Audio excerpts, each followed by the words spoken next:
พวกที่ว่ามาปฏิบัติธรรมก็ต้องทำให้มันเต็มที่ของเจ้าของเองนั่นแหละพวกที่บวชเข้ามาก็เหมือนกันให้ศึกษาภาวินัยซะก่อน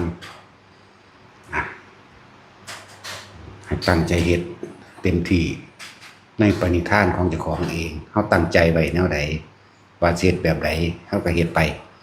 แล้วสำหรับภิกษุนักบวชจะต้องเรียนรู้พระวินัยก่อนบ่แม่นคิดจะเฮ็ดไปตามใจเจ้าของใดเฮ็ดไปเด้บางคนบวชแล้วกูสิไปอยู่พุ่นกูสิไปอยู่พี่กูจะไปโปรดสัตว์ซะก่อนผิดเบิดจักว่าวินัยตัวเองยังบ่รู้ค่ำพิจารณาอาหารปัจจเวกขณะพิธีต่างๆยังบ่รู้ส่วนมากนะไปเอาแต่เฉพาะยอดคำสอนมานะยอดมันหูทิพตาทิพยังรู้เป็นผู้พิเศษเป็นผู้ยังรู้ฟ้าดินนี่แต่เป็นอรหันต์มาเลยยังต้องศึกษาพระวินัยซะก่อนเนี่ยเวลาสันเข่าปฏิสังขโยนิโสปินทปาตังเป็นจังไดนิโสจีวรังเป็นจังไดนิโสเสนะสนั่งเป็นจังไดว่าท่านได้รู้ซ้ำเด้ฟาดเอาพวนจากวิเศษโลดพระอินทร์มาหาพระพรหมมาหาเทวดาแบบนั้นแบบนี้ไปแล้วโอ้ยมันผิดปริตอันนั้นเด้อตอนเป็นคนมันก็เว้าได้อยู่แล้วมันบ่ผิดพระวินัยตอนเป็นมาบวชก็เป็นภิกษุแล้วเว้าบ่ได้เด้บาดนี้มันบ่ได้สมควรแก่เหตุที่จะของที่ต้องเว้านะอย่าพึ่งแสดงมันผิดหลายอย่างอยู่เด้ฉันเขาก็เหมือนกันเด้อข้าวโพดที่มันติดอยู่ในแกนบ่ได้ให้แห้งเด้ปกติเฮาชาวบ้านเฮาก็แห้งมันบ่แทะภาษากลางว่าแทะเลยแทะตัดไปเลยนั่นน่ะหรือมะม่วงก็บ่ได้ให้กัดไม่ให้แทะทำเป็นชิ้นๆเป็นของที่สมควรก่อนเพราะฉะนั้นเพิ่นสิมีการกะปิกัน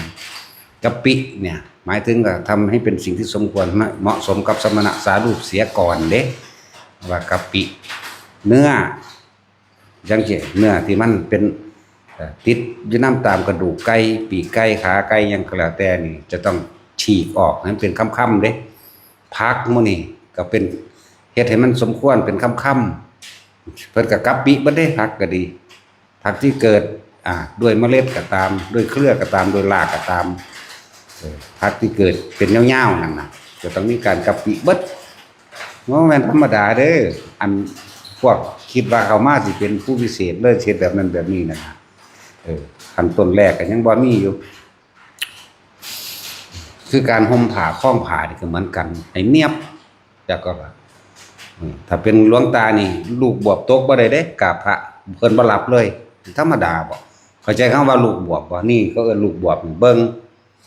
นี่ที่เฮาพันขึ้นมาแขนเฮานี่เนี่ยกราบพระตกปุ๊บนี่เพิ่นเห็นปุ๊บนี่เพิ่นออกไปเดี๋ยวนี้เถอะทันทีเลยเด้ธรรมดาเด้อนั่นแหละครับคือมันบ่มีสติสำรวจในกายตนความหมายเพิ่น มันสิวินัยหรือวินัยบ่มีในหันก็ช่างแต่ว่ามันบ่มีสตินี่เพิ่นเน้นเอาตัวนี้ให้รู้สำรวจในกายเจ้าของเองว่าได้พวกเขาส่วนมากเตะเสะโดนแล้วเนาะตกเปียลงแบบพึ่งตามยามอยู่หน้าอกพุ่นจังได๋จังว่านุ่งจังใดให้มันรัดรูปในตัวเองสมควรแบบใดการนุ่งข้องผ้าพวกนี้ถ้าเข้าในบ้านกลางบ้านเพิ่นก็ให้คุมห่มคุ้มปิดไหล่ขนาดเฮาอยู่กลางวัดแต่เฮายังปิดไหล่ตลอดบ่สังเกตเบิ่งบ่ขาดจักเทื่ออันผ้าปิดไหล่นั่นน่ะการนุ่งจังซี่เวลาเฮาคล้องผ้าห่มผ้านั่นแหละคล้องผ้าก็ดีก็คือว่าบ่อยากให้เลยหน้าแข้งแล้วก็บ่ให้ต่ำลงไปกว่านั้นหรือมันลามลงไปแน่เลยลงไปแก่ก็บ่ได้ถึงกับว่าลากหรือคุ้มจนถึงตุ่มม่องขนาดว่าลากดินจังซี่นะให้พอดีพองามนั่นแหละที่เฮาไปเห็นเขาเฮ็ดเลยมาฮอดหัวเข่าหรือถึงหัวเข่าคือกระสร้างเขาแสดงว่าเขาบ่ศึกษาแสดงว่าเขาบ่ศึกษาไปวินัยเรื่องนี้เป็นเฉพาะตนเฮามาโลดแต่ว่าถ้าก็บอกอยู่ดอกนี้คือบอกอยู่เดี๋ยวนี้แหละคือแนะนำให้เดี๋ยวนี้แหละบวชเข้ามาแล้วมันบ่ค่อยศึกษาดอกบ่ค่อยได้อ่านว่าสมควรแบบใดบ่สมควรแบบใดนั่นแหละมันเป็นเรื่องละเอียดคือหยังได้ 3,000 กว่าข้อเด้ถ้าสิเว้าเรื่องข้อบัญญัติต่างๆนะถ้าสิเว้าเรื่องเอาเฉพาะเน้นๆก็227จังซี่แม่บัดนี้มันมีข้อแยกย่อยออกไปอีกนะจังว่าเฮาเบิ่งบัดนี้ผู้อ่านหนังสือบ่ออกนะครับเบิ่งหมู่ตัวสิใส่ผ้ามันก็ต้องมีการอธิษฐานผ้ามาใส่ผ้าอันนี้ผ้าหยังผ้าอาบน้ำมันชื่อว่าจังไดก็ต้องว่าเด้ผ้าอาบน้ำผ้าจีวรผ้าสังฆาอธิษฐานบาทเห็นบ่เด้อส่วนมากคนสิมองข้ามจุดนี้เบิดมองข้ามพระวินัยเบิดสิเอาตั้งแต่บ่บรรลุโลดนะจังซั่นนั่นแหละเวลาเฮานุ่งสบงสิเพิ่นให้เหนือสะดือขึ้นมาคือ1ข้อมือจังซี่นะเหนือสะดือขึ้นมาบ่ให้เพิ่นไต่ลงไปเด้เหนือให้เหนือขึ้นมา1ข้อมือจังซี่แหละ เวลาอาบน้ำก็ให้ใส่ผ้าอาบน้ำเด้ถ้าเข้าพรรษาเพิ่นให้อธิษฐานเป็นผ้าอาบน้ำฝนถ้าออกพรรษาก็ต้องปัจจุทรามิหมายถึงอธิษฐานออกซะก่อนเมื่ออธิษฐานออกแล้วจังอธิษฐานเป็นผ้าบริวารบัดนี้ต่างหากเด้พากันศึกษาเด้อบ่แม่นคิดจะเฮ็ดจังไดก็เฮ็ดไปตามใจเจ้าของเองให้โอกาสคักก็ได้ไผก็ดีทำผิดทำพลาดมานั่นนี่เห็นบ่ทีนี้ออกไป3 มื้อนี้ออกไปจังซี่บ่จักหยังพระเดินทางจะต้องมีบาตรตลอดเด้มันขาดกันบ่ได้เด้บริขาร8นี่แล้วคิดเอาจังได๋บางหันบางนี้เข่งบางนี้บ่เข่งตัวเองบ่ทันได้รู้ฮอดพระวินัยอีหยังจักอย่างกินสีกเนื้อสีกใช้ปากกัดหรือฉีกเนื้อสิเป็นเนื้องัวเนื้อควายหรือเนื้อติดกระดูกก็ตามไม่ให้ฉีกเด้ต้องใส่มือหยิกออกมาบ่ได้แม่นแบบนั้นที่คิดเด้อผลไม้ทุกอย่างต้องทำเป็นของที่สมควรซะก่อนเรียกว่ากะปิสมควรเป็นคำน้อยๆอันใดกินบ่ได้ก็บ่ต้องกินมันดอกบ่ได้บวชมากินจากเดินทางไปทางใดที่บ่มีบาตรผิดเบิดนั่นแหละชื่อไว้โลดไผก็ดีเห็นบ่ล่ะไปบ่มีบาตรมันมาแต่ไสโลดเด้ตัวเขาเองแม่นบ่เบิ่งตัวเขาเองก็สร้างมันถึงแม่นเขาสิถ้าเขาทวงเขาทักมาเขาตำหนิมาถ้ามันถูกต้องตามพระวินัยเฮาต้องน้อมเข้ามาเบิ่งเจ้าของโอ้มันแม่นความเขานี่แล้วไปทางใดก็บริขาร8ก็ต้องไปนำตัวนี่แล้วบวชใหม่ๆจังซั่นแล้วบ่จักหยังแต่เก่ามันยังบ่ฮู้จักอยู่เพราะอันบ่ศึกษาพากันเฮ็ดทั่วทีปเพิ่นขอเว้าเรื่องพากันมาเป็นผู้วิเศษเป็นหมอดูว่าซั่นเป็นหมอดูเป็นสะเดาะเคราะห์เป็นสร้างกับของเรื่องเครื่องล้านของขลังเป็นซักยกซักไล่เป็นแต่งพิธีหมอนั่นนี่โอ้ยสารพัดพวกอ่านหนังสือออกก็พากันอ่านเด้อ อริยวินัยนั่นเฮาเก็บให้ทุกองค์อยู่แล้วมันบ่ได้ถือเล่นหนังสือแต่ละเล่ม500-600เล่ม500-600บาทพุ่นเด้คิดว่าอยู่นี่ได้ง่ายพวกเจ้าไปเบิ่งอยู่หม้องอื่นเด้อบ่เป็นจังซี่ก็แล้วกันน่ะบ่มีห้องน้ำในโตการอยู่การกินอดอยากอีกมันมีห้องน้ำในโตมีพัดลมให้เป็นธรรมดาบ่เป็นแบบนี้เด้อห้องน้ำก็ร่วมยังก็ร่วม สั่นแล้วต้องศึกษาเบื้องต้นซะก่อนตัวเมื่อบ่ได้เบื้องต้นแล้วมันสิเอาทำกลางแบบที่สุดทางปลายมันจะเอาหยังมารองรับบ่ได้พื้นฐานบ่มีตั้งแต่ตึกใหญ่ๆเขาก็เทคานบักใหญ่ตอกเสาเข็มลงนี่ก็เหมือนกันตอกเสาเข็มลงเทคานลงศึกษาภายในมันแน่นหนาซะก่อนเอาแล้วผ้าปูนั่งมื้อนี่มันชื่อว่าจังไดถือไปนำตัวนั่นแหละมันคิดจะเฮ็ดจังไดก็เฮ็ดไปคิดว่าเจ้าของเป็นผู้รู้ไปอ่านไปจำมาไปสอนเขาลูกศิษย์เก่งก็อาจารย์บัดนี้อาจารย์แก้บ่ได้เป็นบ้าก็มีแล้วผู้แก้บ่ได้นั่นอย่าคิดว่าเจ้าของบรรลุได้นั่นน่ะผู้เข้าใจว่าเจ้าของรู้แล้วกูบ่ฟังกูบ่เฮ็ดแล้วแต่คำแสดงอาบัติมื้อนี้ก็บ่ทันฮู้จักอยู่อาบัติเป็นจังไดเหตุเกิดแห่งอาบัติเป็นจังไดก็ยังบ่ได้รู้อยู่ไปแล้ววิเศษแล้วนั่นแหละแต่ว่าบ่ได้ฟัง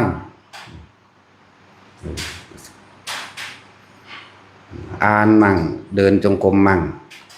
ทำสมาธิทรงฌานเจริญฌานมั่งของตัวเองมั่งสลับกันไปสลับกันมาตัวจิตเอาแต่ยอดมันหลายมีที่ว่าเข่งก็ลองเบิ่งค่ะแม่พวกเจ้าว่าเฮ็ดไปตามนั้นใดมันสิอยู่ได้โดนบ่มันสิแนวใหม่กัดกลุ่มกันมาในใจของเจ้าของบ่พอปิบ่พอเดือนบ่พอ3เดือน4เดือนดอกใหม่ก็มาในตัวเองเป็นอึดอัดอีหยังก็แล้วก็สิเฮ็ดให้ตัวเองถูกบีบออกไปเองเด้เคยยินบ่ล่ะศีลบ่เสมอกันอยู่รวมกันบ่ได้มันบีบเอาเองดอกเฮาบ่ต้องเว้าหยังเฮาอยู่ซื่อๆโลดมาหลายก็เอาบุญให้เอาความดีให้แนะนำให้มาดีก็ดีให้ขึ้นอยู่กับตัวพวกเจ้าเองเบิดอยู่นี่แหละเว้ารวมเลยทั้งหมู่แม่ซี่หรือผู้ที่มาปฏิบัติก็ตามหมู่นักบวชก็ตามนี่เว้ารวมแยกเอาตัวของไผของมันหมู่ภิกษุสงฆ์บวชเข้ามาแล้วก็เอาตามภายในของเจ้าของก็ห่มผ้าก็บ่ทันได้เป็นอยู่อยากไปแสดงล่ะอีหยังก็ดีคุ้มผ้าก็เพิ่นได้เป็นเข้าในบ้านห่มคุ้มแบบใดบิณฑบาตคุ้มแบบใดอยู่ในวัดคุ้มแบบใดไม่รู้ธรรมดาซื้อผ้าแต่อันแต่อย่างก็บ่รู้แสดงอาบัติเป็นหรือยังบ่รู้จักอันใดอรัญญวาสีข้ามาว่าสีบ่รู้จักอรัญญวาสีคือพระป่าย่างหน่อยก็ต้องห่างจากบ้าน1กิโลพระพวกนี้ผู้ใดก็เข้าใจว่าเป็นพระนักปฏิบัติพระป่าเฮาบ่อยากแยกหรอกว่าธรรมยุทธหรือมหานิกายบ่แยกแต่ว่าคนมันแยกนั่นแล้วก็เลยต้องเว้าเพื่อเกิดความเข้าใจผู้ใดปรารถนาที่อยู่บ้านก็อยู่ไปก็ได้นี่อรัญญวาสีและฆามวาสีฆามะแปลว่าบ้านผู้ใดปรารถนาที่อยู่บ้านก็อยู่แต่ว่าหลักทุดงควัตร13ข้อมีเสมอกันขึ้นอยู่กับว่าเจ้าของสิปฏิบัติหรือบ่ปฏิบัติเฮาเลยบ่อยากแยกว่าเป็นธรรมยุทธหรือมหานิกายเป็นพุทธธรรมอันเดียวกันแต่ว่าพวกเจ้าบ่รู้เองบ่ถึงพุทธะเองบ่เข้าใจความจริงของชีวิตเรื่องอะไรบ่ถึงพุทธธรรมเองเพราะเจ้าของบ่เรียนรู้ปากยังขึ้นเห็นสวรรค์เห็นนรกปากยังขึ้นให้มันสมควรกับอายุของเจ้าของก่อนอายุพรรษาหรือขอวัดปฏิบัติจริงๆที่เจ้าของเป็นมาเพราะเอาความฝันมาเว้าเด้ที่เว้านี่บ่ได้แม่นความฝันที่เราแล้วหลวงพ่อเว้าจากเว้าคือคนนี่บ่แม่นได้30ปีแล้วได้แต่เฮ็ดมานี่บ่แม่นอยู่ซื่อๆซ้ำนึงสิมาเว้าเด้ตาเห็นกันแจ้งๆคือเฮาเห็นคนนี่ได้จังเว้าซ้ำมันนั่งเคลิ้มไปนี่บ่เอามาเว้าจักเม็ดนั่นจังซั่นกระจอกกันพวกเคลิ้มไปนั่นมันฝันดอกนั่นอย่าเอาความฝันมากิงมาจังเห็นบ่ล่ะเฮาตาเห็นกันเดี๋ยวนี้เนี่ย นั่นแหละอย่าพึงเป็นผู้วิเศษเป็นผู้หูทิพย์และตาทิพย์จะพึงเป็นผู้ดลบันดาลว่าเน้นแน่บัดนี้เจ้าเฮ็ดบ่ได้เจ้าเป็นเอาเองดอกคนภาวนามันสิบ่ไปตำหนิไผเด้เฮาฮู้จักก็ได้คนไปตำหนิผู้นั้นซ่อมผู้นี้เป็นอันนั้นนี่ซุบๆซิบๆว่าเขานั่นคือคนบ่เบิ่งเจ้าของมันบ่ภาวนามันบ่ทำสภาวะในความรู้สึกตัวให้เกิดขึ้นแต่ไปจ้องจับผิดผู้อื่นไปมีความรู้สึกตัวกับแต่ผู้อื่นคนนั้นดีคนนี้ไม่ดีคนนั้นผิดแบบนั้นคนนี้ผิดแบบนี้อันจริงไหมนี่จริงไหมถามเฮาก็ฮู้นี่แต่แนะนำให้เบิ่งเจ้าของนั่นแหละธรรมะมันเป็นเรื่องเฉพาะตนมันบ่แม่นเรื่องสิเอาผู้อื่นมาตำหนิแล้วเจ้าของสิพ้นเด้ธรรมะไปว่าความจริงของเจ้าของเองความจริงในความรู้สึกนึกคิดของเจ้าของเองคนให้มันพอเฮาเป็นทุกข์กับสิ่งใดเฮาไปยึดสิ่งใดที่ต่างหากส่วนการทำกิจกรรมรวมกันก็คือเฮาทำวัดนี่แหละเฮาก็แค่ทำเฉพาะยามมื้อแลงเองดอกมันสิเสมอกันมั่งบ่เสมอกันมั่งก็ปล่อยๆไปเกิดความสมัคคีอย่างหนึ่งอัตตะสัมมาสมาหิตาขึ้นอยู่ในหลักการแห่งการมันประชุมกันเป็นเนืองนิดสังคีตะคือมาสวดมนต์พร้อมกันก็บ่แม่นว่ามันสิเป๊ะทุกอันดอกมันก็มีผู้เสียงสูงเสียงต่ำผู้ขี้เอขี้บีขี้ชาบและเม่นเนอร์นี่ล่ะเว้ยเนาะจักว่าแท็กซี่มึงกูนักดนตรีเด้กูรู้จักอยู่เด้ผมว่าแม่นจังซี่นั่นแหละทำไปทำมาเรื่อยเขามันก็เข้ากันเองนิดๆหน่อยๆก็ปล่อยออกไปตัวจังใดกระจางถ้ายังไปถือผิดถือถูกอยู่นั่นเฮาก็ไปเกิดกับผิดก็ไปเกิดกับถูกเด้ออารมณ์มันเกิดกับความผิดความถูกนั่นแหละมันบ่พอใจผู้นั้นทั้งสั่นทั้งสี่แต่มันพอใจผู้นั้นทั้งสั่นทั้งสี่เหมือนกันเกิดคือเขานั่นแหละสวดมนต์กับทำบัตรอย่างก็คือกันนิดๆหน่อยๆก็ปล่อยไปก็เพราะมันเรื่องข้อขาดว่าตายแล้วก็ล่ะคอยเบิ่งกันไปประคองกันไปหลวงพ่อก็ยังบอกอยู่ให้รักกันดุจดั่งแขนขาอวัยวะเดียวกันมันไปบ่รอดดอกถ้าเกิดว่าไปฆ่าตำหนิซึ่งกันและกันว่าเจ้าของถูกผู้อื่นผิดบ่ได้นั่นเลยถ้าถ้าโดยพระวินัยอันนี้บ่ควรบ่แม่นเด้นี่ย่างกินน้ำน้ำทางถือขวดน้ำขวดนมกินไปนี่บ่ถูกอันนี้เห็นบ่ล่ะเป็นอาวัตตลอดเด้คนย่ำเงียวกับนั่งเงียวเอาในที่บังๆลับๆแน่ว่าไปตัว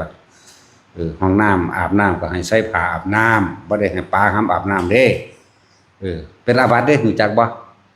ยังอกุศลให้เกิดในจิตเนี่ยเดี๋ยวเบิ่งเจ้าของโอ้กูคืองามเด้ยังว่าเนี่ยเห็นบ่อกุศลเกิดบ่สักมันปรับไปได้อีกหลายข้ออยู่เด้อยากว่าล่ะให้ใส่อาบไปแน่แต่ก็ยังว่าเฮามาคมเจ้าของเองเฮามาฝืนเฮามาขัดหรือเฮามาเรียกว่าตะกี้เฮาเคยชินนั่นบ่เฮามาละความเคยชินของเฮาเองออกจากโลกเด่นบ่ว่าเน้นบ่ว่ามุติสุเด้คำปฏิสังขายโยต่างๆกินข้าวกินยาก็ต้องกิรานะปัจจจะเภสัชจะปริคาโลเด้กินยาก็ดีตะเกาก็กินเลยเด้เป็นบ่ซั่นเฮาต้องพิจารณาซะก่อนนี่เอามาใส่กรอบมือกิรานะปัจจจะเภสัชจะปริคาโลปริพุตโตซะก่อนเด้จื้อไว้นี่เด้อเบิดอยู่นี่แหละผู้ใดบ่พิจารณาซะก่อนมันบ่ได้คิดว่าสิได้อันยอดธรรมเด้ถ้าขอวัดหรือศีลบ่บริสุทธิ์เฮ็ดจังได๋สมาธิมันสิเกิดได้มันก็มีความกังวลของข้ายในหั่นแหละจิตมันบ่ตั้งมั่นได้ดอกจะไปเว้าเรื่องปัญญารู้เห็นนั่นนี่ปล่อยว่างปล่อยเวิงมันปล่อยแต่คำเว้านั่นแหละเวลาเขาบอกหันแนะนี่จังซี่ขนาดครูบาอาจารย์ว่าให้แท้ๆมันยังสูญวือขึ้นมาแน่นั่นแหละตัวอารมณ์น่ะตัวเกิดขึ้นรู้จักบ่ล่ะพบเกิดขึ้นวุดวัดนั่นน่ะหมุนอยู่ไม่หน้าที่นึงมัน3 ล้านกว่ามันบ่แม่นหน้าที่นะวินะธรรมดาได้วิเด้แตก เดียวนั่นน่ะ3 ล้านก็พบล่ะคนคิดบ่จักหยุดมัน3 ล้านแบบใดสุว่าตายตอนนั้นไปเกิดนี่ปุ๊บแล้วมันสิไหลต่อเลยจักบ่ล่ะขนาดนั้นเด้อนี่เป็นอาจินไตยซ้ำนี่อันที่เว้ามานี่คนหลายคนบ่ฮู้นี่จักบ่ล่ะนั่นแหละจังว่าอย่าคิดเฮ็ดแบบใดอย่าไปหาบ่ซั่นก็ว่าคัดใจเจ้าของบ่แม่นไปตามใจเจ้าของบ่แม่นเอาตามเจ้าของยึดไว้กูสิเฮ็ดแบบนี้แบบนี้เห็นบ่ถึงหลายๆคนก็มาว่าแค่ว่ากูมาขอบวชได้แล้วกูสิหนีไปอยู่บ้านบางคนพูดไปบอกกับหมู่ไว้แล้วบ่แล้วก็พุ่นไปเป็นอาจารย์อยู่พุ่นมันบ่ทันได้สมควรเข้าใจว่าล่ะมันบ่แท็กซี่3 มื้อได้5 มื้อได้7 มื้อไปล่ะเป็นอาจารย์ล่ะบัดนี้เอาจำไปสอนเขาตัวของบ่มีประสบการณ์แก้บ่ได้ถ้าเขาเป็นบ้าเจ้าของก็เป็นบ้าเพราะเขา10 เท่าสิบอกให้เด้อผู้ใดก็ตามบ่แม่นแก้จริตเขาบ่ได้แก้ข้อผิดพลาดให้บ่ได้แต่ของบ่มีประสบการณ์โอ้ยอดเอาแน่จักหาพรรษาจังไปมันพ้นนิสัยซะก่อนเรียนรู้นิสัยในการขอวัดปฏิบัติและการกระทำคำเว้าอย่างต่างๆเพิ่นเลยเอิ้นว่ามันพ้นหาซะก่อนจักหน่อยแหน่ขนาดนั้นจะพึ่งแสดงถอมันบ่รอดเนาะจันล่ะบัดนี้คำต่างๆเวลาเขาขอศีลขออันถ้าเขาว่าเป็นบ่บาดนี่แม่นบ่สั่นบางหม่องเขาเจ้าขอศีลแม่นหยังเนาะประเด็นเนาะเอ้าบ่ได้ดอกอาจารย์ม่อมครูบาพาว่าแน่เอ้าถ้าพาว่าเป็นมันก็ได้สิธรรมดาเด้หลายๆหม่องที่ว่าจำพรรษาแต่ละหม่องถ้าบ่มีผู้สวดปาฏิโมกข์ได้บ่ได้พรรษามันบ่ธรรมดาเด้เอาดีๆเด้อไปอยู่เพิ่นเดียวมีบ่นั่นบ่มีผู้อันสวดปาฏิโมกข์ได้ในอาวาสนั้นๆมันบ่ได้เต็มเด้อนั่นน่ะเฮาบ่เว้าซื่อๆเด้คิดว่าเฮาบ่รู้บ่เว้าซื่อๆเด้เอาเฮ็ดไปก่อนคนเฮามันผิดพลาดมันแก้ได้เสือกไปบักใหญ่พี่แนวมื้อนี้ฮู้จักบ่พูดแล้วพวกบวชมาก่อนโดนๆนี่ก็เลยแม่นบ่ล่ะเอาว่าใดจังนั้นน่ะก็ต้องสวดปาฏิโมกข์ย่ออย่าบ่นี่จึงจักได้ถ้าไม่ได้เลยนั่นคือบ่ได้เป็นหมันโมฆะเข้าใจว่าละบาดนี่พวกเจ้าว่ามันสิซ้ำนึงบ่อันพวกเจ้ามาฮอดวิเศษโลดนั่นแล้วคือจังมาหาเฮาเว้าเรื่องพระอินทร์มาหาพระพรหมมาหาเนี่ยแม่งบาดนี่ล่ะคุณเว้าเรื่องตะเกิดจังซั่นแล้วโอ้ยเนาะหลอดบ่เนาะกูบาดนี่ว่าจะเพิ่งเว้าแนวจังซั่นมันหลอนตอนนั้นน่ะหลอนยาเห็นว่าคือเขาดึงดาวยังบ่แหละเนาะเขามาแล้วมาเป็นผู้ใหม่ได้บาดนี่ต้องมาเรียนรู้นิสัยใหม่ผู้บวชก่อนเพิ่นก็ให้เป็นพีเป็นอาวุโสไปเด้อให้เคารพกันโดยวินัยให้เคารพกัน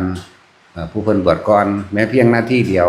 เพิ่นก็ต้องเป็นผู้เป็นพีจักบ่ล่ะบ่แม่นเอาความเฒ่ามาใส่กันเด้ผู้ใดเฒ่าก็หมู่ผู้สีบ่คือว่าผู้สีกันเฒ่าก็เฮาก็บ่แม่นเด้ยังเป็นน้องอยู่เด้จักบ่นี่เว้าโดยพรรษาก็ดีผู้สีก็เป็นน้องเบิดล่ะอยู่นี่แต่ว่าล่ะมันพูดถึงอายุพรรษาเขาเจ้าเนี่ยเคารพนับถือกันตามพรรษาผู้ใดบวชก่อนก็เป็นพี่ผู้ใดบวชที่หลังก็ตามลำดับเป็นน้องนั่นสั้น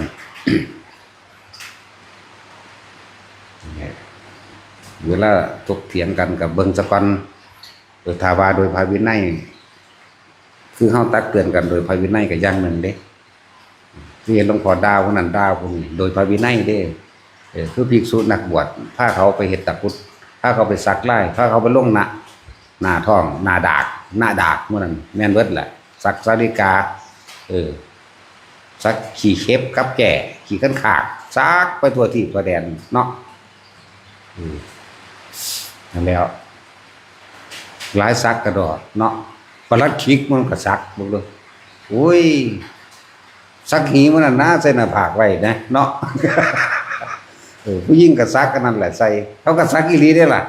มันนั่งบังในจักหน่อยแต่ว่าย่ำเขาอยากโชว์ก็โชว์เด้ถ้าแล้วซักไปเรื่อยหลวงพี่ปวกใกล้ตัวเราบ่ซักไว้ตาบากเราซักดวงอาทิตย์อยู่ใกล้แน่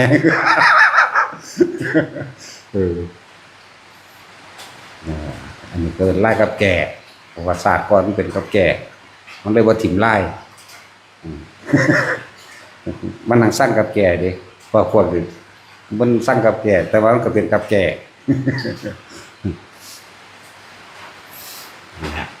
หลายอันหลายแบบก็ทำมากับวิพาใดเบิดนั่นแหละมันบ่รู้เนาะเตือนพวกเขามาใหม่เด้อให้พากันอ่านเบิ่งแน่นั่นคือเครื่องรักษาเฮาเองเด้พระวินัยเป็นเครื่องรักษานักบวชฉะนั้นนักบวชจะต้องรักษาพระวินัยเมื่อรักษาพระวินัยได้แล้วนั่นแหละจึงว่าทำทั้งหลายเหล่านั้นที่เฮารู้จะกลับมาปกป้องคุ้มครองเฮาเองบ่แม่นคิดจะไปจังได๋อยากเฮ็ดจังได๋ก็ไปบ่ฟังความเจอมาหลายอันหลายแบบมันใจดีแล้วมันใจดีเกินไปบางพวกบวชมื้อเดียวบ่ฟังความเฮาให้ผมซึกก็ซึกนั่นเอาทีนี้ไปซึกได้ก็ไปทั้งตัวเด้บาทนี่มันก็เป็นบาปก็มีฝุ่นขามไปฟังฝุ่นก็มีเอาเข้าไป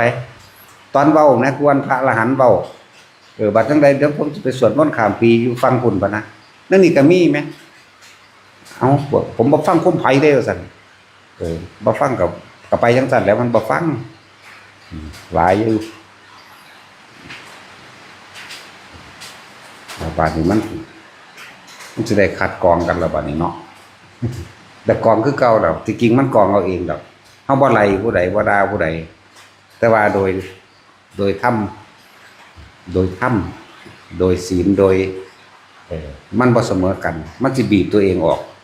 สิหาเรื่องผู้นั้นหาเรื่องผู้นี้ไปเอาไปมากนี่เอาเองนั่นแหละเป็นมาแล้วล่ะเนี่ยมือขนาดเฮาเตือนแล้วเตือนอีกบ่ได้รู้ตัวเด้หาเครื่องอยู่ให้เดินจงกรมเด้อนั่นเด้อเอาพระไตรปิฎกไปอ่านเด้อแต่บ่ฟังความจักสิมาเฮ็ดหยังแต่เก่งก็เฮาก็สร้างเอาเองตัวแม่นบ่ล่ะแต่ถือนั่งว่าแต่ของเก่งกว่าจนไปสร้างเอาเองไปสร้างสำนักเอาเองเลยไปตั้งเอาเองไปสอนเอาเองไปเฮ็ดเอาเองอยากได้แบบไรเฮ็ดเอาเนาะบ่แม่นมาลักษณะนี้นะต้องเฮ็ดจังซั่นมาบอกเฮาซ้ำอาจารย์บางเฮ็ดจังซั่นจังซี่เอิ้นผู้อาจารย์หาแมงหยังก็บ่ฟังความหูเนาะต้องเฮ็ดแบบนั้นเด้ต้องเฮ็ดแบบนี้เด้ต้องเปลี่ยนทำนองสวดมนต์พร้อมแมงบาดนี่เสื้อว่าเขาสิสวดได้ซ้ำนี้เนาะอยากเฮ็ดไปเฮ็ดเอาเองก็จังว่านั่นแล้ว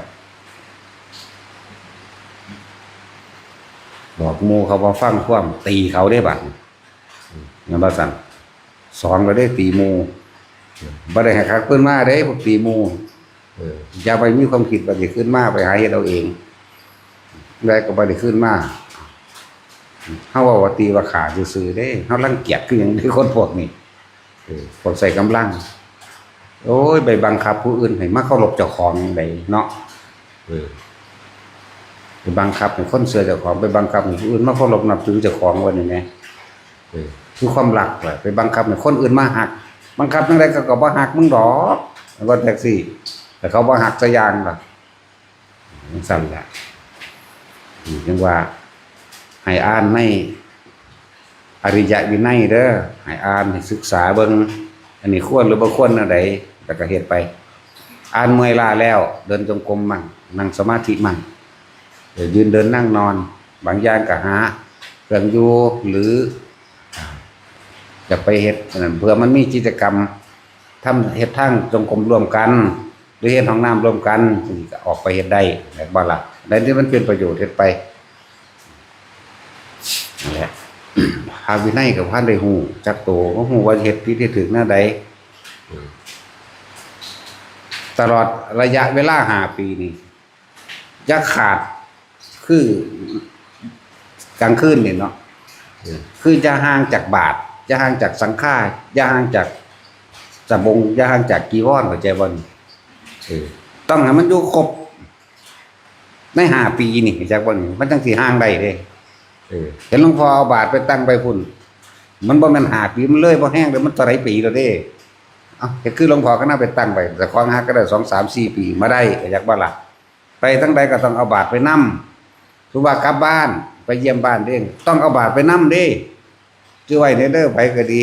5 ปียังห่างได้แม้กระทั่งการถือผ้าเก็บผ้าจังซี่เพิ่น10 ปีแล้วเพิ่นสิถือเท่าไหร่ก็ถือตัวเพิ่นเข้าใจดีแล้วแหละมันบ่ถือดอกมันหลายปานนั้น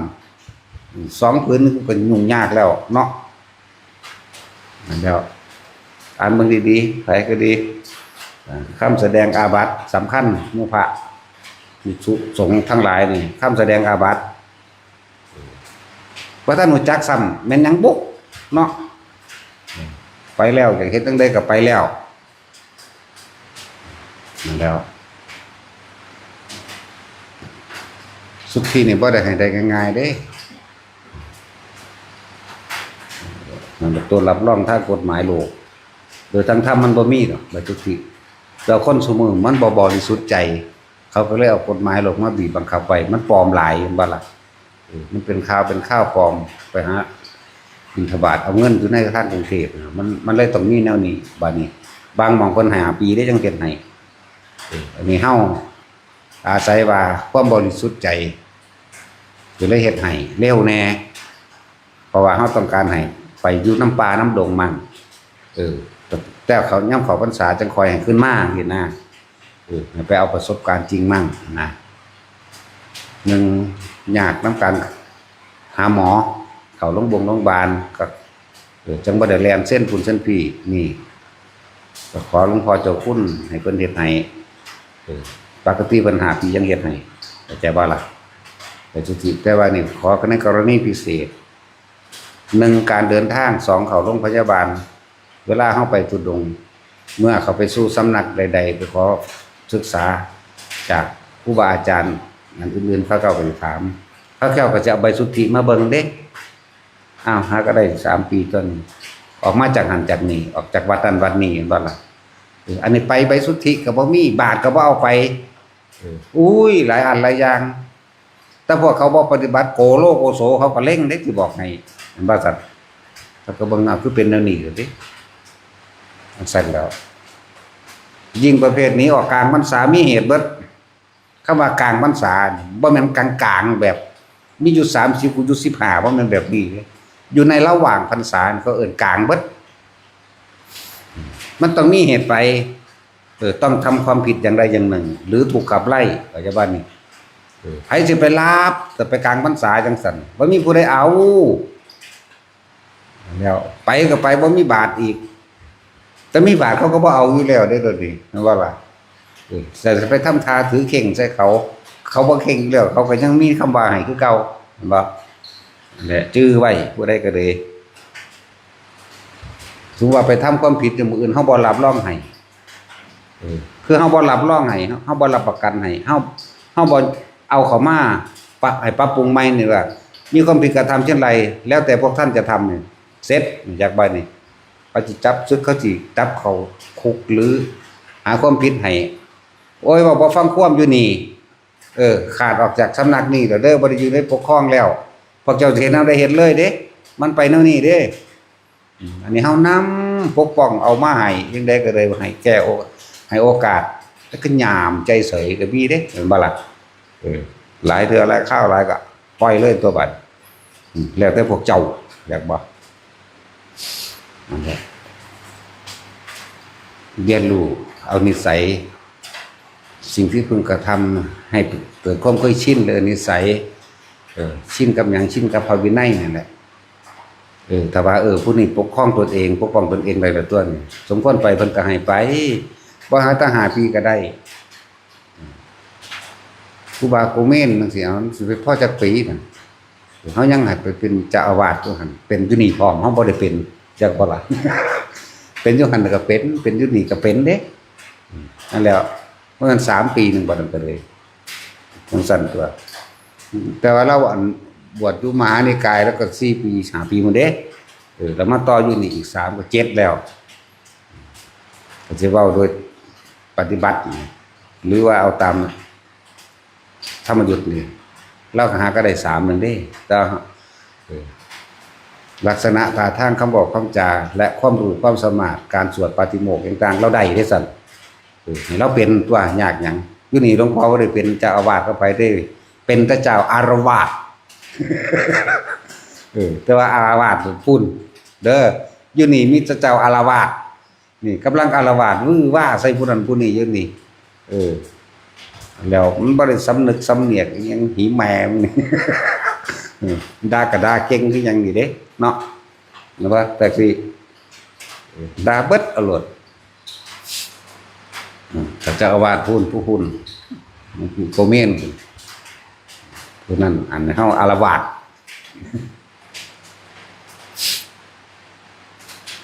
เดี๋ยวศึกษามันละเอียดซะก่อนถ้าอยากเข่งเอามึงสิเข่งสำไรตัวนี้เฮ็ดอันทุดงควัต13ข้อได้เต็มเลยดิอุ้ยทั้งยอดเนาะเฮ็ดได้ตามแค่ทุดงควัต13ข้อไปเรียนดีๆเด้อเรียนรู้ดีๆเด้อเป็นอรหันต์เลยเป็นบัดตายเต็มได้เลยอุ้ยมันติ่งขิงก็บ่ได้ไหมเนาะแต่เฮาได้7-8อันนี่ก็อุ้ยบ่แห้งแล้วบ่ได้อยู่อันเดียวแต่ด่าคนก็ด่าคนตัวคนมันรู้เรื่องอยู่ด่าหมามันสิรู้เรื่องบ่แม่นบ่สัตว์ด่าเท่าใดมันก็เฮาคือเก่าเด้เพราะว่าหมามันบ่ฮู้จักว่าไผดีไผเลวเด้มันมีหน้าที่นั้นเนาะหน้าที่เฮาเด้จังซั่นแล้วนักศึกษาเบิ่งเอาดีๆถ้าสิตั้งใจอีหลีเนี่ยมันอ่านบ่พอเดือนดอกซ้ำสารหนังสือ500-600หน้านึงอุ้ยอ่านมื้อเดียวนั่นแหละภาษาสั้นคือหลายครั้งก็ได้มื้อเดียวสิตั้งใจจริงๆมันมั่นไปหน้าได้ตอนเฮาเป็นเฮาอ่านอยู่นั่นมันบ้างบ่ได้จังมันเป็นหยังจังดึงดูดเข้าคือหยังนี่เข้าใจพร้อมเด้เอาไปมาจนทองเอาเด้ตะกี้ทองได้เบิดเด้พระไตรปิฎกนี่ต้องได้ฮอดหน้าฮอดบาดฮอดค้อนนี่มีจะค้ำพุ่นเด้ขนาดนั้นเด้มันขนาดนั้นแหละแต่เดี๋ยวนี้ลืมเบิดตัวอันแล้วลืมเบิดแล้วแต่มันสิว่าบัดนี้นั่นแหละหลายทุกคนเรียนรู้ทุกคนบวชเข้ามาใหม่เริ่มตั้งใจบวชด้วยศรัทธามีอานิสงส์60กับแต่พวกเจ้าสิทำลายที่พวกเจ้าบวชโดยศรัทธามาแล้ว60กับพวกเจ้าสิทำลายเหลือกับเดียวบ่หรือเจ้าสิทำลายเหลือเกินกับเด้อพวกเจ้าทำลายตัวเองต่างหากเด้อบ่ได้ทำลายผู้อื่นเด้ทำลายเจ้าของเด้ผิดหรือถูกตัวเองรับทั้งนั้นบุญหรือบาปตัวเองรับทั้งนั้นตัวเองสั่งทั้งนั้นตั้งใจในการศึกษาการอ่านพระวินัยก็คือการปฏิบัติธรรมแล้วการอ่านพระไตรปิฎกต่างๆประสูตรต่างๆก็คือการปฏิบัติแล้วการสวดมนต์การสาธยายธรรมนี่คือเป็นการทรงจำคำสอนของพระพุทธเจ้าในทุกครั้งขณะที่เราสาธยายมีประโยชน์ทั้งนั้นเด้ประโยชน์ทั้งโลกทิพย์ประโยชน์ทั้งตนเองเด้จากบ่ล่ะบ่แม่นว่าบ่มีเด้ขนาดเฮาฝึกท่องเนี่ยเฮาฝึกท่องจังเฮาฝึกท่องอันธรรมจักรนี่เอวัมเมสุตังเอกังสัมมยังภักวาอยู่นี่มันนั่งมีโลดดอกอันผู้เขาได้ประโยชน์นำของบางอย่างบ่มีในตำราเฮาท่องมาได้มีผู้มารับรองให้ต่างหากเขาเกิดทันเฮาบ่ทันเขาบอกเลยว่าพระคุณเจ้านี่ตรงตามที่พระศาสดาได้ตรัสไว้ทุกประการตรงตามที่สาธยายในของเก่าเลยเขาบอกจังซี่โลดเด้เนี่ยมันนั่งมีดอก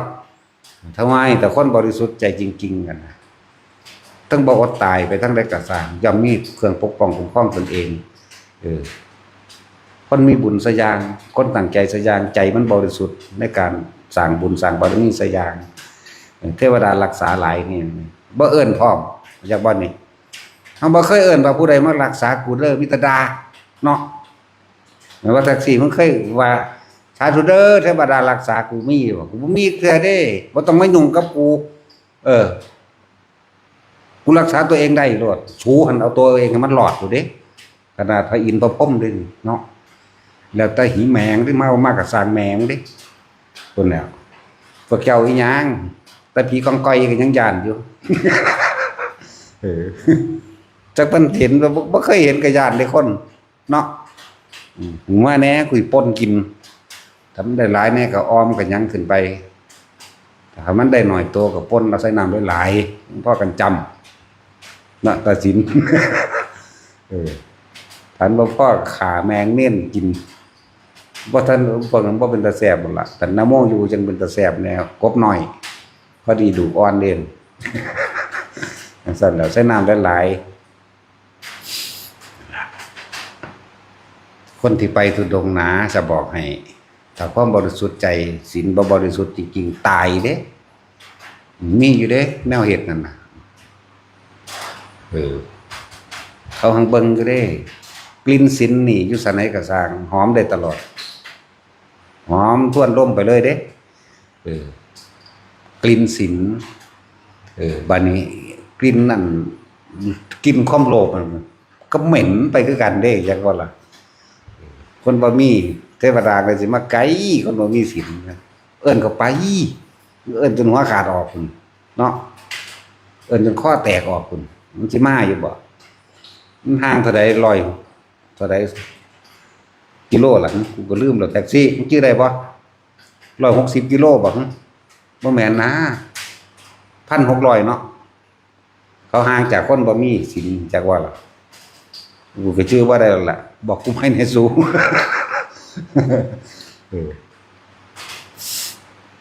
160กิโล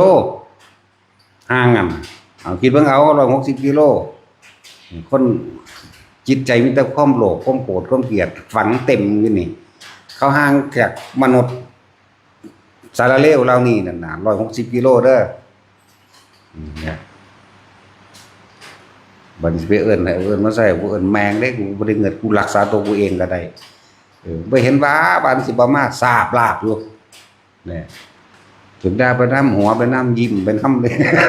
พวกนี้จังซั่นตัวเนี่ยมันเปิดเผยกะสว่างกระจ่างแจ้งอยู่ภายในเฮาพี่เขาฮู้นะเว้าให้หมาหรือเว้าให้คนก็เลยเขาฮู้ฮู้บ่ฮู้ก็สร้างแมงแต่ว่าบ่ได้เงินแหน่ก็ยังด่าตื่มอีกอยู่นั่นแหละทำความบริสุทธิ์ใจในตัวเองว่าเฮาตั้งใจบวชเข้ามาในพุทธศาสนาแล้วอันดับต้นแรกให้ศึกษาพระวินัยมันเมื่อยอ่านแล้วก็เดินจงกรมมั่งออกกำลังกายเหยียดแข้งเหยียดขามั่งอานิสงส์ของการเดินจงกรมพาโท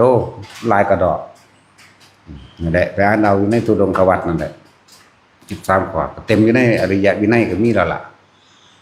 หรือย่นย่อมาบัดนี้ก็ทุน2อย่างที่เฮาให้ศึกษาอริยวินัยเป็นเครื่องรักษาตัวเองแล้วก็วัดปฏิบัติต่างๆก็อยู่ในศีลสมาธิปัญญาเรียกว่าวิสุทธิมรรคศึกษาในหันออกจากหันแล้วก็จากอ่านพระไตรปิฎกหรืออ่านไปมีธรรมบทมีหลายอย่างในหันแหละเป็นเครื่องประกอบโดยแล้วแต่เป็นหนทางของเจ้าของชีวิตเนี่ยของคนเด้ผู้อื่นบ่เฮ็ดให้ได้เด้หลวงพ่อนี่ก็บ่ได้เฮ็ดให้ผู้ใดได้เด้ตัวไผตัวมันเด้อันนี้จักบ่ล่ะบ่ได้ว่าสิพาผู้ใดหรือว่าจูงคนไปนิพพานได้เด้มีแต่บอกทางมันบ่ได้เอาแนวมาใส่ได้เด้แต่มันตักได้ก็คือผัวอยู่ตักบ้านขึ้นอยู่เด้เนาะแต่สิศึกษาให้ดีเด้อ อย่าขาดทุนตัวเองได้ทุนดีแล้วความเกิดเป็นมนุษย์ก็เป็นของหาได้ยากจากวันนี้ยากยิ่งกว่านั้นคือความเกิดของเป็นพุทธเจ้าแล้วก็ได้ยินได้ฟังธรรมของพุทธเจ้าแล้วได้ปฏิบัติธรรมของพุทธเจ้าแล้วก็ได้ยินได้ฟังธรรมของบุคคลที่เอาธรรมะเอาความจริงออกมาแสดงยากคือหยังนี่แล้วบุคคลกตัญญูนี่หายากที่สุดส่วนมากมันบ่อยากกตัญญูปานใดดอกมันจะธรรมดากูล่ะ เนาะเห็นว่าแต่สิจ่อแต่จับผิดแต่กูนี่ล่ะพี่แม่มึงนี่ มันสั่นก็แต่ดีมาเกิดเฮ็ดหยังเนาะสั่นตัวเน้นพวกภิกษุสามเณรสามเณรก็ต้องปฏิสังขายโยเด้อย่าว่าล่ะก็ต้องพิจารณาผ่าก็ต้องอธิษฐานผ่าคือกันเด้พวกอวดอ้างว่ากูก็เคยบวชเหมือนกันนั่นแหละก็บวชก็บ่ได้เลวคือมึงเด้แหละเนาะมึงซ้ำใดเดี๋ยวนี้สั่นแล้วคิดว่าเจ้าของเป็นนั่นใดก็คิดว่าผู้อื่นสิเป็นคือเจ้าของได้บางพวกก็อย่าว่านี่แล้วเลอะเทอะบ่จักหยังบุญซื้อเลขดูหนังฟังเพลงอันนั้นอันนี้ คุณย่างก็ไปกลางบ้านกินน้ำย่างไว้น้ำบ้านกินนมกินเนยไปบ่จักทีจักแดนหยังคิดว่าน้ำติไปศึกษาดีๆเพิ่นอนุญาตก็ได้อันที่เป็นน้ำอัตบาลแบบใดเป็นน้ำอัตบาลแบบใดปานะคือหยังคือยาใส่แบบใดอนุญาตแค่8ชนิดอันแต่บ่แม่นนั่นจะเอามาใส่มันหน้าแต่แก่น้อยมื้อนี้ก็ดีเนาะตำเครือสมร่มใส่ตะคงตะไคร้ตะคาตำใส่มะขามป้อมใส่มื้อนี้มันผิดเบิดนั่นแหละกระต้มกระเทียมเนื้ออาหารที่เพิ่นห้ามมั่งสังสิบเป็นแบบใดเลยมั่งสังสิบไปอีกเนื้อที่มันเป็นสัตว์อยู่แล้วเนี่ยรู้ว่าเขาฆ่าเพื่อตนก็ห้ามรับอีกจากบ่นี่หรือสงสัยหรือว่าไปย่างไปบิณฑบาตได้ยินเสียงไก่ฮ้องตุ๊บตุ๊บตุ๊บตุ๊บตุ๊บตุ๊บบัดนี้เขานำจังหันมาส่งหรือว่าสิเป็นไก่ตัวนั้นแน่ก็บ่ให้รับ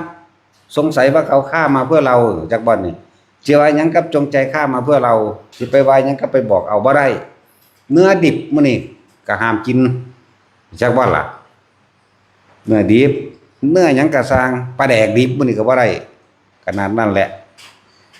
ไปอ่านไปศึกษาเบิ่งให้เด้อเป็นหยังเพิ่นคือบ่ให้กินเนื้อดิบมันเลยมีในหั่นแหละทั้งเป็นพยาธิทั้งเฮ็ดให้กำลังมันมีมากก็เกิดความกำหนัดเข้าใจบ่ล่ะเพิ่นน่ะ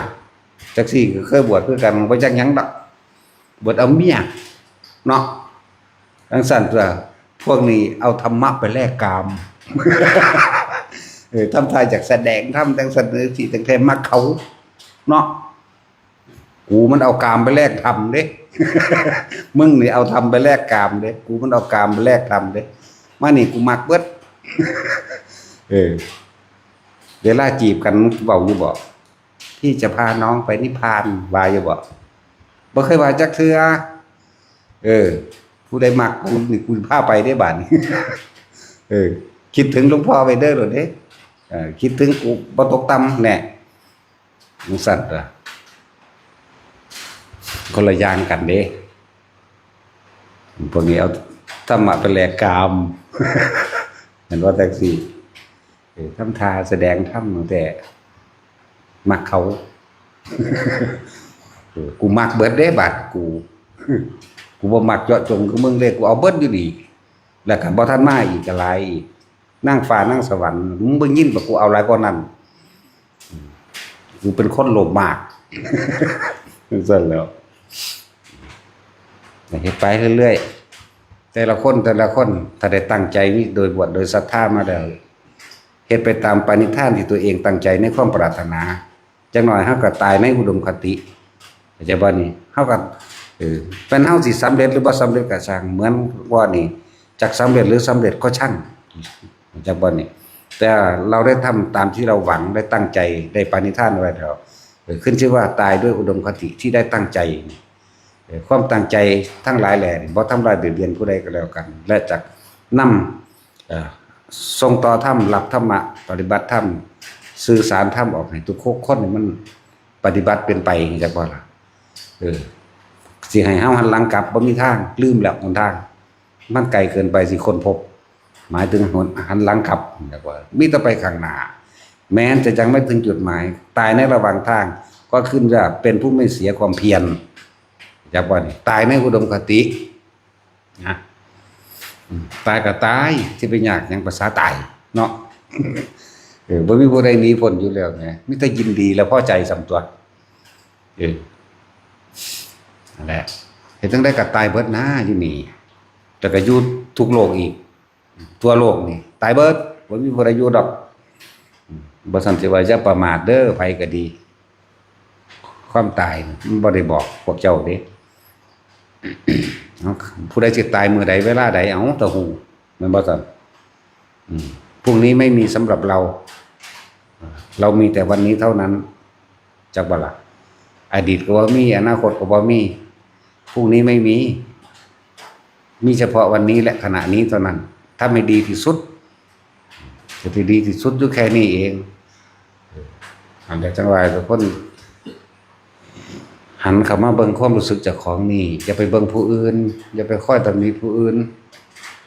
ภายในที่รักษาไว้ที่อ่านที่ทรงจำก็เพื่อรักษาตนเองเด้ รักษาตนเองถ้าฝึกตนเองดีแล้วนะจึงจะสามารถที่จะบอกผู้อื่นได้ด้วยและการบอกการสอนผู้อื่นนะกำลังบารมีมันต่างกันเด้เจ้าของละยังพันใดกิเลสเต็มหัวมีแต่ความโมโหโทโสเขาไปเฮ็ดถึงดังใจอ่านพระวินัยจังไสก็สร้างมันอ่านบ่ขึ้นจากบ่ล่ะเขาบ่ฟังเด้เนี่ยมันนี่ในความรู้สึกรับกันเองถ้าพวกเขายอมแล้วว่าจังได๋เขาก็ยอมแม่นบ่ตัวเองบ่ทันได้มีผู้ใดยอมรับตัวเองจังยอมรับตัวเองยังไม่ได้ตัวเองยังฉุดตนยังไม่ได้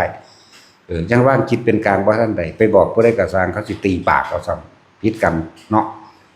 จังตัวถ้าพวกเขาเจ้ายอมรับแล้วหรือเขาเจ้าสามารถว่างจิตเป็นกลางได้แล้วมันเว้าไปจังได๋กะ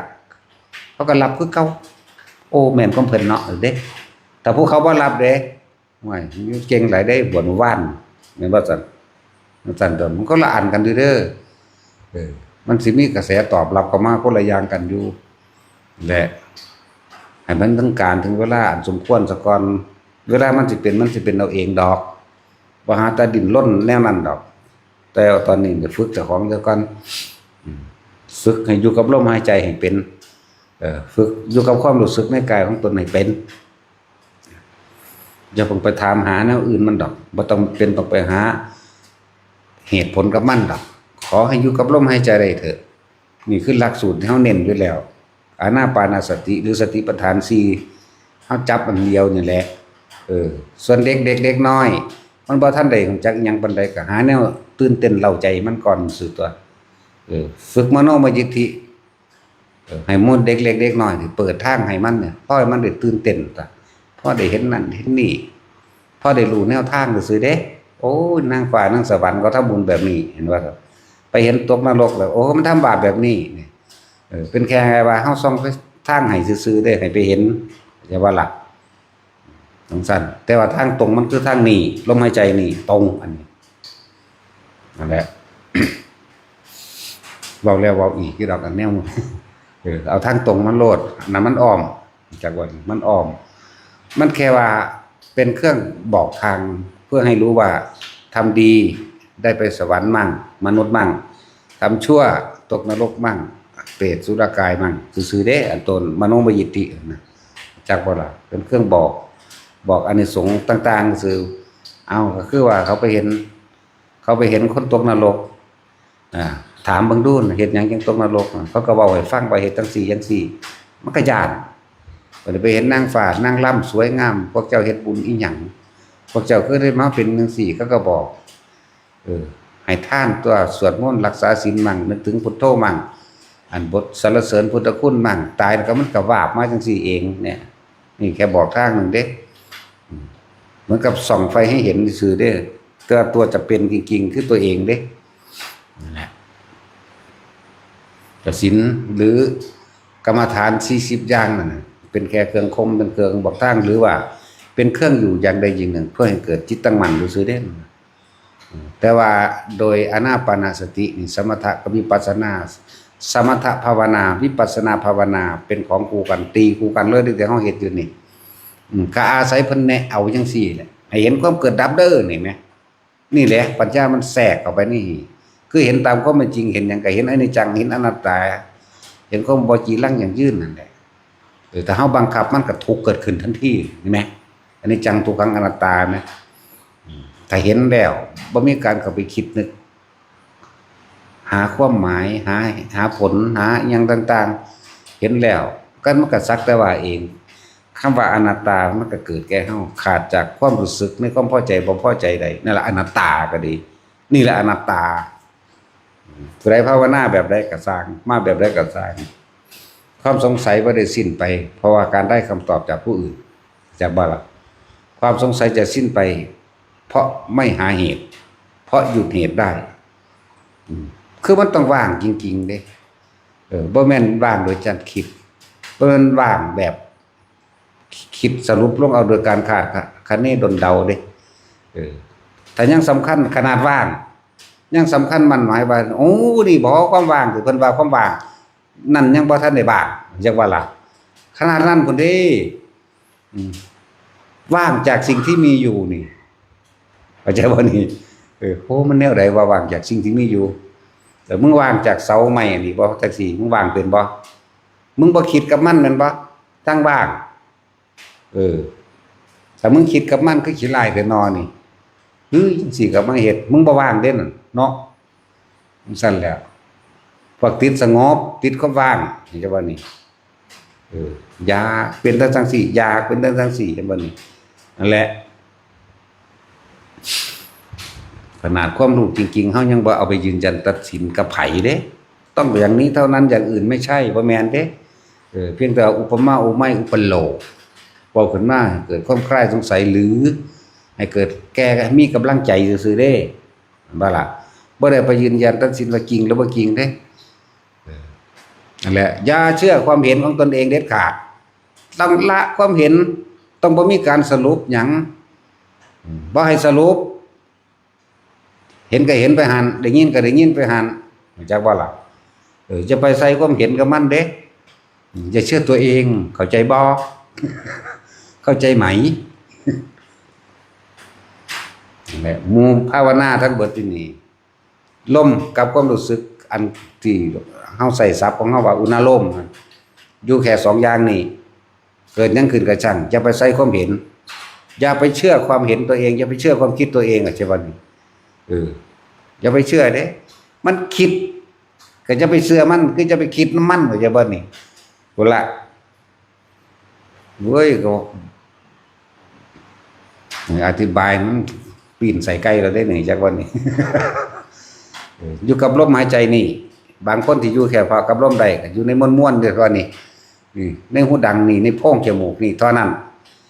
บางคนที่มันขึ้นมาระหว่างกลางหัวนุบนาบกลางหน้าผากนี่หรือกลางหัวกระชังหรือท่ามกลางอกกระชังก็อยู่กับมันแค่นั้นแม้นอะไรจะเกิดขึ้นไม่คิดไม่นึกไม่ปรุงแต่งในสิ่งที่เกิดขึ้นเรียกว่าสภาวะธรรมมันปรากฏธรรมในธรรมมันปรากฏขึ้นภายในมันนี่แหละนั่นแล้วบ่ต้องไปใส่ความเห็นกับมันว่าคือนั่นคือนี่อยากว่าล่ะอย่าเชื่อตนเองจะเชื่อความคิดเห็นตัวเองรู้สึกก็แค่ว่ารู้สึกไม่เชื่อแม้กระทั่งความรู้สึกตัวเอง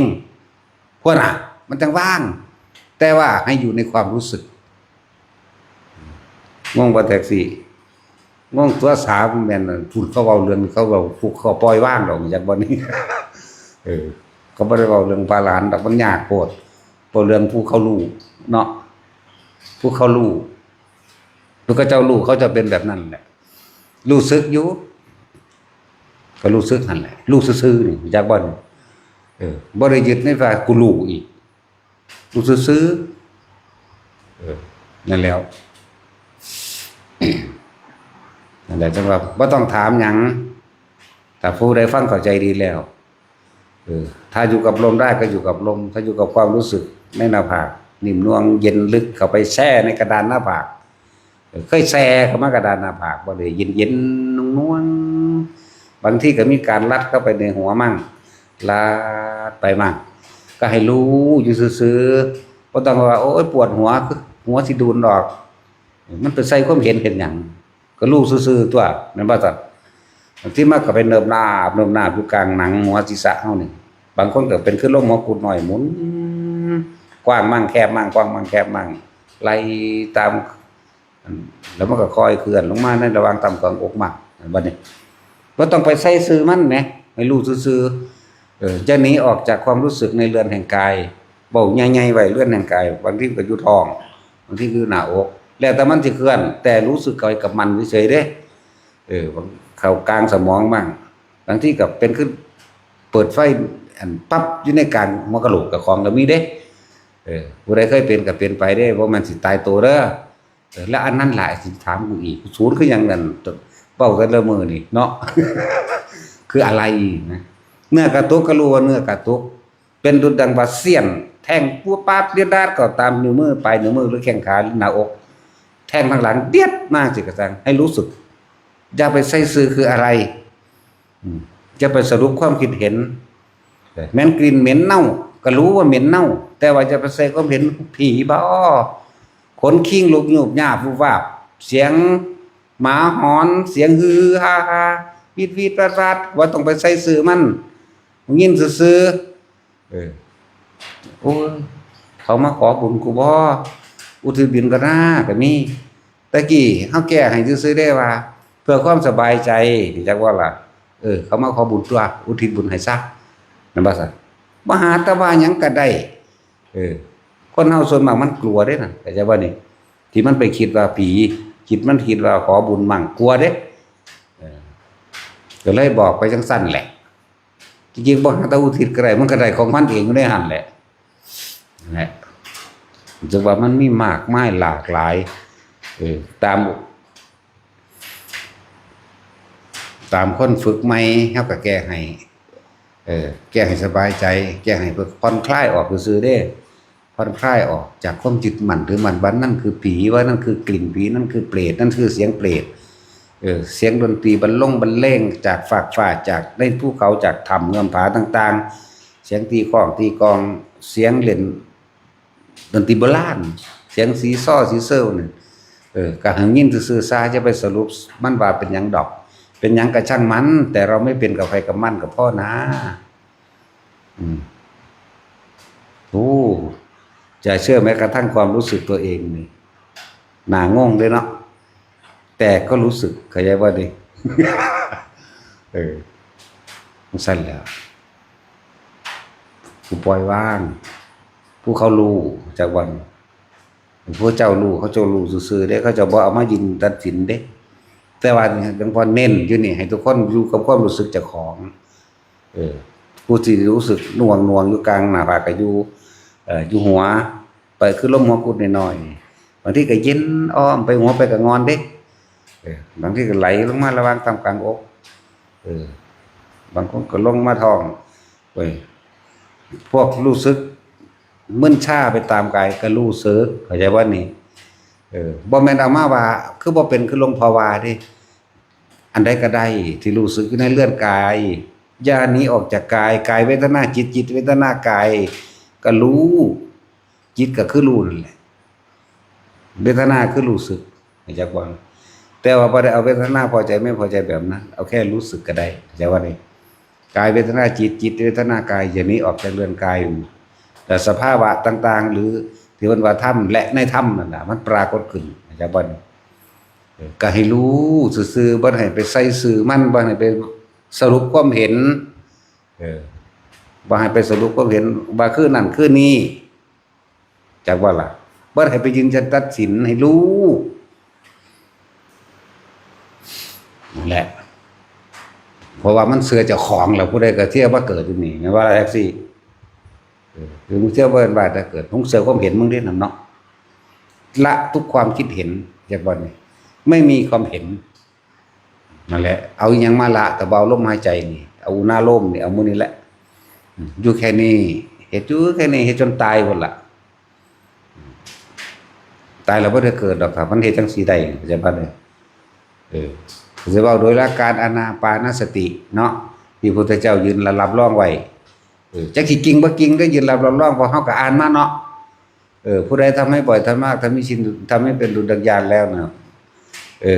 อย่างเร็ว7 มื้อเข้าใจว่านี่เป็นผู้มีสติต่อเนื่องสันตติต่อเนื่องไม่ขาดไม่วิ่นเห็นบ่นี่7 มื้อ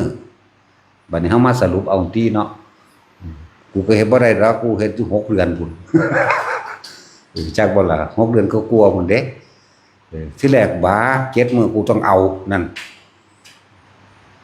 ก่อนหน้านั้นเป็นมาก่อนเบิดอันเห็นนั่นเห็นนี่หังเบาๆจักว่าอะไรเห็นนั่นเห็นนี่เห็นมาแต่เป็นเด็กน้อยพุ่นเห็นผีเห็นเปรตไม่เห็นมาแต่พุ่นประสินต่างๆได้มาแต่เป็นเด็กน้อย3 ปีมั้งหรือ2ก็กลัวนั่นแหละ3 ปีนี่แหละไปนอนเมบอยู่ซ่านน้ำบ่รู้จักได้ว่ามันคือหยังแต่ว่าเฮ็ดได้เป็นมุ่งหญ้ากับหลวงปู่เพิ่นมุ่งไผหญ้าฮ้อนเนาะล่ะฝนตกก็สิดีเนาะทางนี้มันคิดดอกเห็นบ่นี่มันคิดเป็นฝนตกอีหลีมั้ยมันเกิดขึ้นมาเอาเองเด้ตอนนั้นเป็นประกายพึกระยิบระยับเกิดขึ้นมาแล้วว่าฝนตกมันก็ตกอีหลีมั้ยแต่ของก็นั่งหลบฝนแต่ของเด้แต่ว่าบ่ฮู้จักเข้าใจบ่นี่หลวงปู่บนมุ่งหญ้าเสยพุ่นมันฮู้จักอยู่เฮาสิรู้เรื่องหยังนี่มันเป็นมาแต่พุ่น 3 ปีไปประมาณนั้นแหละนั่นแหละมันก็เป็นจังซั่นแหล้วแต่ว่าเฮาบ่รู้จักว่ามันคือหยังโดยซ้ำหลายอันหลายแบบ อยู่คู่หนองไฟวัดนี่โตบักใหญ่ๆเขียวๆนั่นซ้ำเสาใหญ่ก็ถังสีวะถังแดงแท็กซี่ถังแดงน้ำมัน200 ลิตรเห็นไหมมันพาดจากน้ำเนี่ยครึ่งนึงลงไปตรงหน้าคนหมดเด้เขาก็เห็นเด้แต่น่ะมันจะเป็นตัวใสๆสิว่าสิมองทะลุก็บ่ทะลุดอกแต่มันเป็นตัวใสเขียวอย่างว่านี่คาดเอดเล็ดนี่นะก็เห็นเด้ล่ะผู้อื่นก็เห็นแต่เขาสลบแต่เฮาบ่สลบเฮานี่เพ่งเลยเบิ่งแล้วถอยหลังเด้ผู้แล่นยำกันหาหลวงปู่หลวงปู่พระเฒ่าเนาะมาเบิ่งก็ดึงลากมาแล้วอยากว่าล่ะเพิ่นไปโรงเรียนแล้วน่าสิอยู่ป .4 หรือป .5 ล่ะแต่ว่าเพิ่นก็เก่งอยู่แต่ว่าเฮาแห้งเด้ดึงเพิ่นแล่นเลยแม่มาเบิ่งอย่างมันหนีมีแต่เสียงโอ้ยอยู่บ่จักล่ะตอนนั้นมันจักมันแนวใดจังเอากำลังมาแต่ทางใดแล้วดึงเพิ่นมาแล่นมาเพิ่นก็ยืนเบิ่งเพิ่นก็เฮ็ดปากมุบมิบจักหน่อยมันก็เซาเด้ยวบลงในหั่นแหละจักบ่นี่ได้ดินนั่นแหละในดินในน้ำจังซี่ก็มีนะนั่นแหละเขาต้องไปเว้าอันเห็นนั่นเห็นนี่นั่นเห็นเป็นเด็กน้อยพุ่น5 โมงกว่าสิ6 โมงนี่ล่ะบ่ทันมีไฟฟ้าเด้ตะกี้พี่เปรตอยู่อันเข้าบ้านเข้ามาแก้วรุ่นนี้จักเบิดละรุ่นเกิดใหม่บ่จักแมงดังดอกเนาะเว้ยเนาะกับไผบ่แล้ว กกสนใหญ่นั่นน่ะกกสนทะเลบ่ก็เอิ้นสนหยังล่ะนั่นแหละมันเอาขาหอยกองลงมาดังเอียดอาดโปเปะบูว่ามาเสือกเอาผมเรื่องอย่างนี่เกี่ยวข้ออยู่สั่นเห็นบ่นี่ห่วยเฮามีคาถาหลายเด้ตอนก็เลย ท่องไปเบิดตัวอันแล้วบ่ออกแน่นก็เก่าอีกคือสิตายนี่ฟังใดจังว่าไปพุทโธขึ้นปึ๋งทีเดียวเลยบัดนี้ดีดฟึดฟื้อขึ้นเลยเด้หม่ำไปหาหลวงปู่เด้บัดนี้ไปบอกม่วง รู้จักว่าล่ะเพิ่นเก็บนะไว้กินแต่ว่ามื้อนี้กินเข้าไปดอกสั่นแหละก็เลยว่าอย่าเพิ่งเว้าท้อพวกเฮาอยู่ในอันมื้อนี้บ่มาแนวใดก็เฮามันเอียนบ่แห้งแล้วล่ะเนาะว้ายก็เป็นไม่ธรรมดาบ่คุณลงไปหาเมืองบาดาลสู่เขาบ่ได้ดอกไปจับนมเขาจับหีเขา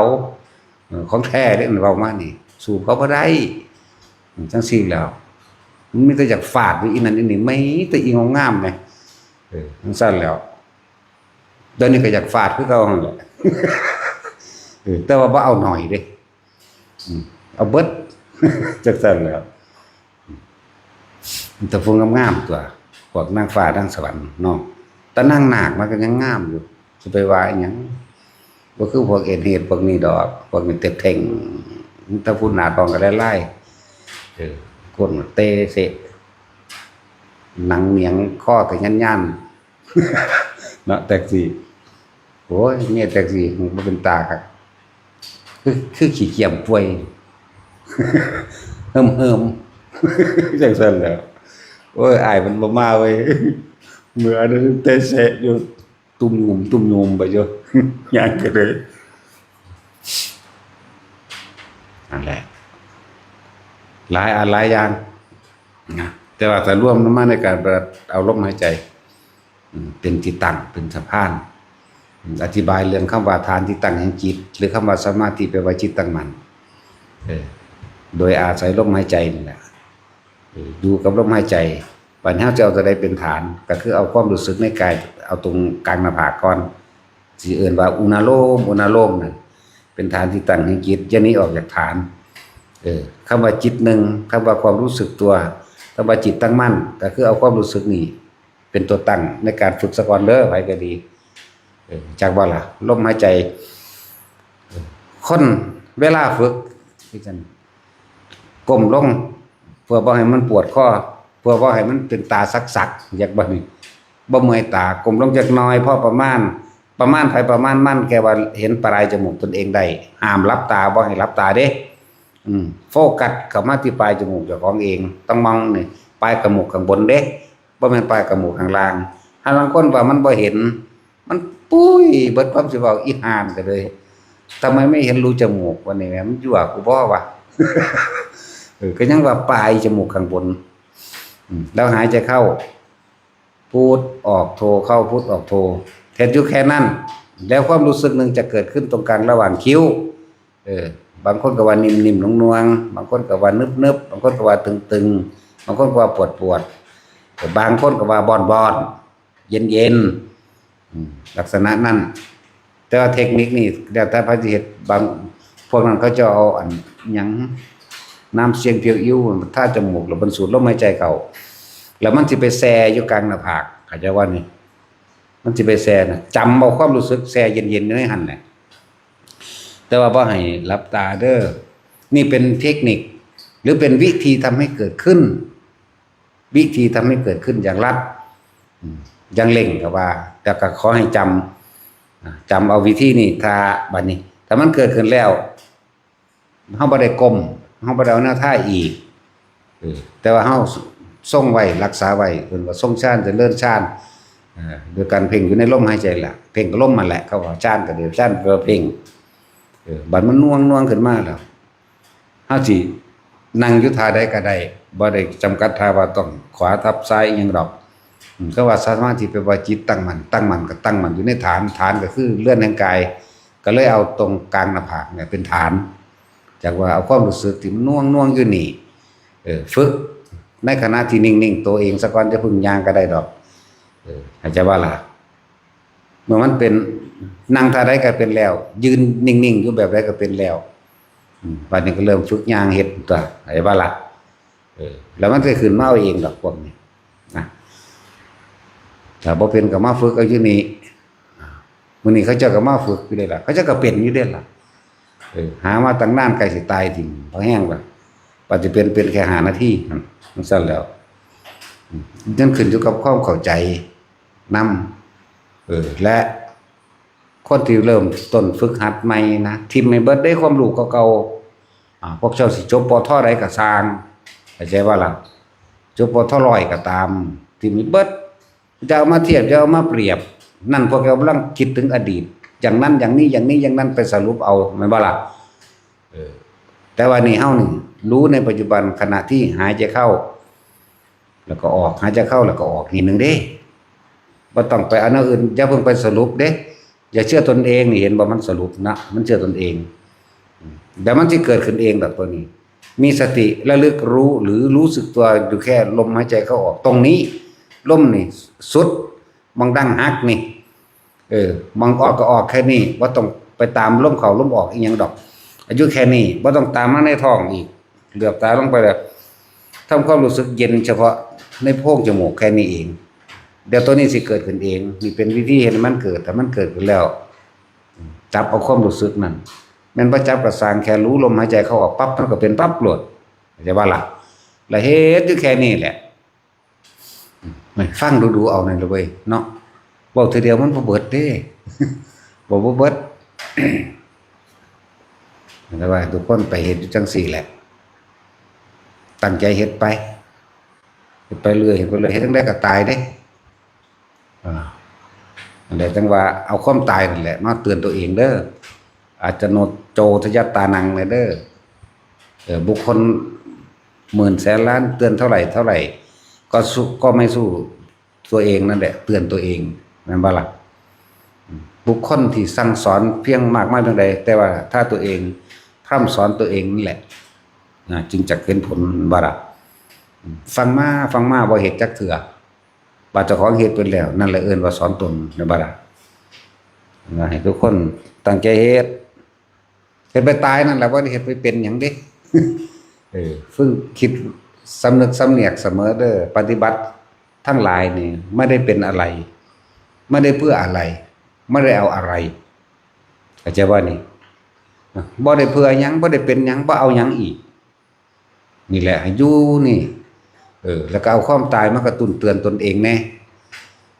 เฮาบ่ฮู้ว่าเฮาสิตายมื้ออื่นมื้อฮื้อเด้ก็เลยจึงบอกว่าพรุ่งนี้ไม่มีสำหรับเรา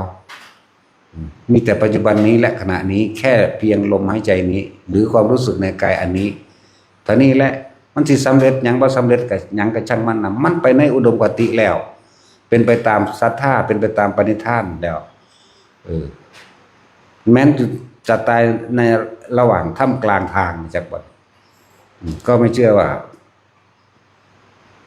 เป็นผู้บ่เสียจากบ่เสียปณิธานที่ตัวเองตั้งไว้เสียหันล้ำกลับมันกลับอะไรหรอกตายอยู่ในลมหายใจโลดภัยก็ดีคำว่าตายในลมหายใจ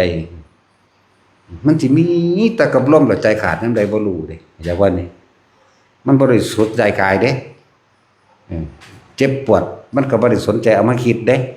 จากบ่ล่ะเพราะว่ามันบ่เสื่อความคิดอยู่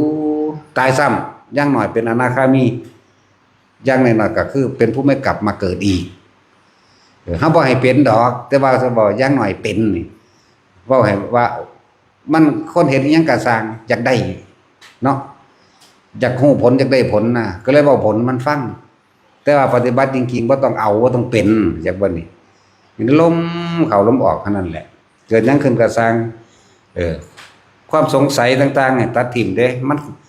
โอ้ยมันข้ามนิวรณ์ดึงเด้บ่ได้ยากเด้ข้ามความกังวลนั่นเด้นั่นแหละพากันไปเอาเองตัวหมู่นี่อ่านหนังสืออยู่แล้วกามฉันทะทีนมิทธะอุทธัจจะกุกุจจะนั่นบ่ซั่นยังอีกละลืมละวิกิกิจฉานั่นบ่ซั่นปฏิฆะนั่น5อย่างนี่มีความพอใจแค่ความสงบแต่บ่ต้องให้พอใจจะบ่ดีแค่รู้อยู่กับลมหายใจเข้าออกเมื่อนั้นสิ่งนั้นสิ่งนี้เกิดขึ้นสงสัยว่าคืออะไรบ่ต้องไปสงสัยเอาแค่ว่าในลมพ่อเนี่ยหรืออุณหลมพ่อแม้นที่ยังต่างๆจะเกิดขึ้นรู้อยู่กับมันเฉยๆเลยรู้อยู่กับมันสิ่งที่มันมีอยู่เป็นอยู่นั่นแหละในขณะนั้นแหละไปหาสรุปเอาความเห็นไหมเมื่อไหร่ที่เข้าไปสรุปนั่นแหละเสื่อความคิดเจ้าของไปเกิดล่ะว้ายตั้งแต่ความรู้สึกยังไม่ให้เชื่อไหมเนาะโอ้บอกเป็นตายากแหละบ่ยากดอกอยู่ในลมหายใจนั่นแหละเอาสมาทาน